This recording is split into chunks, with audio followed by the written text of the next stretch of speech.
तो हम सभी के पास सीजन और ओकेजन के अकॉर्डिंग बहुत सारे कपड़े होते हैं, लेकिन जब पहनने के लिए निकालते हैं तो पता चलता है कि कपड़े या तो हैं नहीं या हैं तो मिल नहीं रहे हों। एक्चुअल में ऐसा नहीं है कि हमारे पास कपड़े नहीं होते, कपड़े समय पे मिलते ही नहीं हैं। उसका रीज़न होता है कि कपड़े जब भी हम यूज़ करते हैं ना तो अलमीरा में रखते जाते हैं और एक के ऊपर एक रखते हुए इतना स्टॉक हो जाता है, इतना मैसी हो जाती है अलमीरा कि पर्टिकुलर ड्रेस को निकालना बहुत ही मुश्किल हो जाता है। तो इसका सबसे अच्छा सॉल्यूशन ये है कि हम अपने कपड़ों को किसी न किसी ऑर्गेनाइज़र में ऑर्गेनाइज करके रखें, ताकि जिस कपड़े की जब ज़रूरत हो तो वो हमें अच्छे से मिल सके। तो नमस्ते दोस्तों, लिव लाइफ हंसी खुशी में आपका बहुत बहुत स्वागत है। कपड़ों की बात हो रही है तो कपड़ों को ऑर्गेनाइज करने के लिए मैं आपके साथ कुछ ऐसा ऑर्गेनाइजर शेयर करने जा रही हूँ जिससे आपकी प्रॉब्लम काफ़ी हद तक सॉल्व हो सकती है। तो इसके लिए मुझे चाहिए एक बेडशीट, राइस बैग या आटा बैग, और अगर आप चाहें तो ट्रांसपेरेंट शीट यूज कर सकते हैं या फिर राइस बैग या आटा बैग से ही काम चल जाएगा। ये टोटली ऑप्शनल है।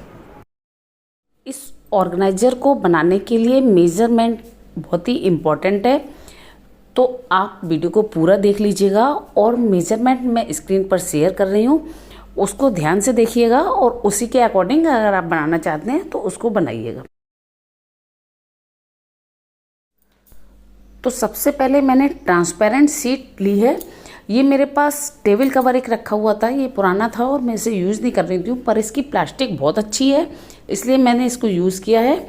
और इसका मेज़रमेंट मैंने स्क्रीन पे आपके सामने शो कर दिया है। इसके मैंने 7 पीस कट किए और ब्लैक वाले रिबन की पाइपन की तरह से मैंने इसको यूज़ किया और चारों तरफ से इसको लगा दिया ताकि ये मजबूत और भी ज़्यादा हो जाए और कहीं से भी बाद में भी फटे नहीं।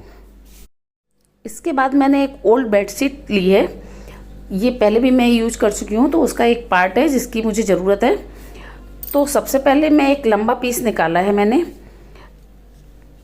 और सेम साइज का ही मुझे राइस बैग का मैंने पीस लिया है। अब दोनों को ज्वाइन कर लेंगे। मैंने इसको पिन कर दिया है ताकि कपड़ा इधर उधर ना हिले और बनाने पे अच्छी फिनिशिंग आए।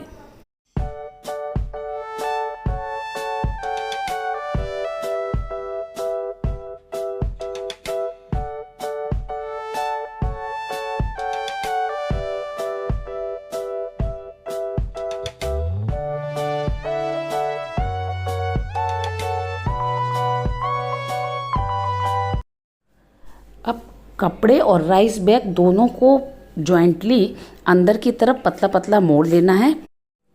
इसको भी मैं अभी पिन की हेल्प से टक कर ले रही हूँ।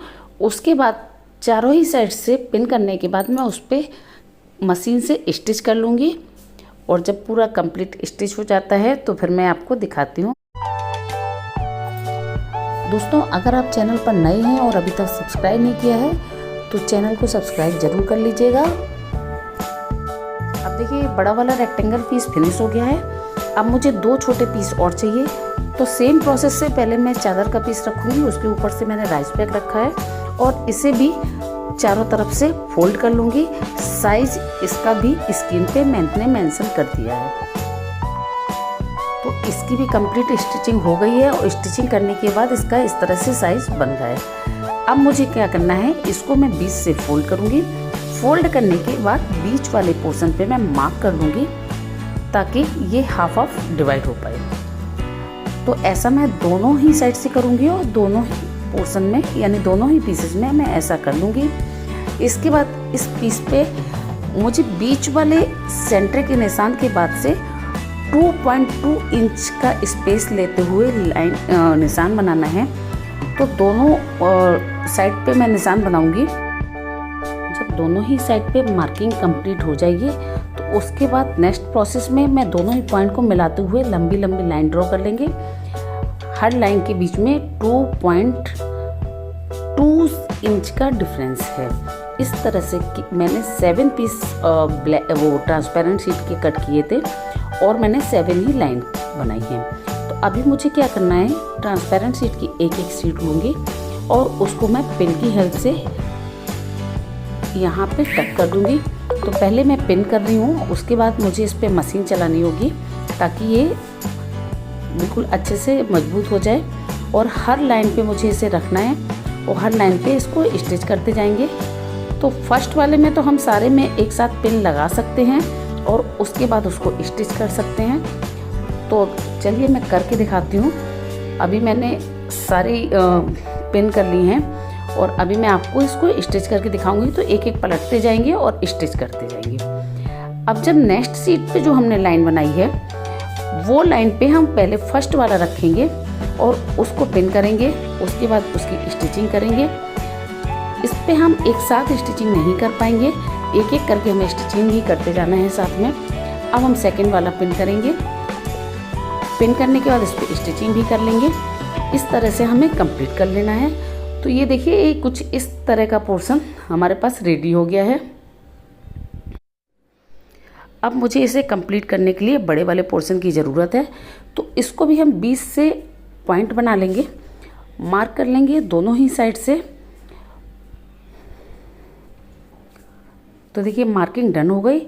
अब छोटे वाले पीस पे मैंने जो मार्किंग करी थी और बड़े वाले पीस पे जो मार्किंग करी है उस पॉइंट को मिलाते हुए दोनों को एक दूसरे से ज्वाइन कर लेंगे। यहाँ भी मैं सबसे पहले पिन कर ले रही हूँ। पिन करने से फिनिशिंग अच्छी आती है और अगर कहीं गड़बड़ होता है ना तो फिर उसको खोलना नहीं पड़ता है, पिन निकालने से काम चल जाता है। तो ये मुझे थोड़ा ज़्यादा आसान लगता है, इसलिए मैं ऐसा करती हूँ।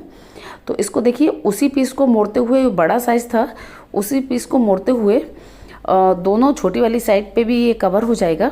और इस तरह से एक पीस जो है ना उसका एक साइड एक पीस में ज्वाइन करेंगे और दूसरा साइड दूसरी पीस में ज्वाइन कर लेंगे।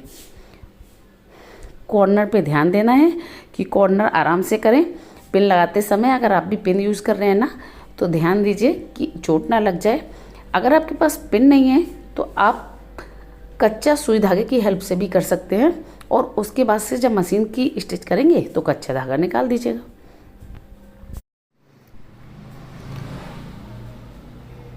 तो देखिए बड़े आराम से धीरे धीरे करना है। और इसका साइज़ मैंने इसीलिए आपको कहा था कि इसका साइज़ मेजरमेंट बिल्कुल परफेक्ट रहना चाहिए, क्योंकि अगर मेजरमेंट सही रहेगा ना तो ये किसी भी साइड से बड़ा या छोटा नहीं होगा और बिल्कुल पॉइंट टू पॉइंट मैच हो जाएगा। तो देखिए चारों तरफ से कंप्लीट हो गया और कंप्लीट होने के बाद ये कुछ इस तरह का लग रहा है। अभी इसमें हमें मशीन चलानी है तो साइड थोड़ा थोड़ा थिक हो जाएगा, इसलिए मशीन को बड़े आराम से चलाएं। अब ये कंप्लीट होने के बाद मुझे इसमें जो कपड़े रखने हैं, आप कोई भी कपड़े इसमें रख सकते हैं। मैंने इसको पर्पसली जीन्स और प्लाजो पैंट वगैरह के लिए बनाया है। तो जीन्स को फोल्ड करने के लिए सबसे फिट और बेस्ट तरीका है ये। मैं ऐसा इस प्रोसेस से मैं इसलिए कर रही हूँ क्योंकि जो हमने साइज़ बनाया है ऑर्गेनाइज़र का, इस साइज़ से और इस तरीके से करने से ये हमारे ऑर्गेनाइज़र के लिए बिल्कुल फिट हो रहा है, ना ही छोटा है ना ही बड़ा। और इसमें देखिए मैंने 8 जीन्स रख ली हैं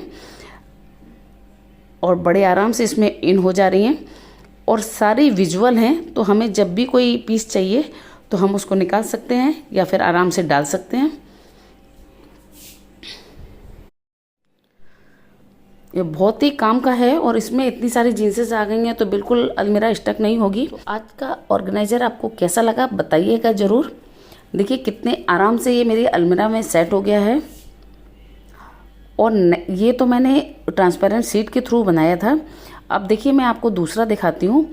उसमें मैंने आटा बैग छोटे वाले पीसेस के लिए यूज़ किया है और उसके साथ में एक नेट का कपड़ा रखा हुआ था, मैंने उसको लगा दिया ताकि वो मजबूत हो जाए। और कितने सारे प्लाजो और पैंट मेरे आ गए हैं। तो दोस्तों कैसा लगा आज का वीडियो बताइएगा ज़रूर। Bye bye.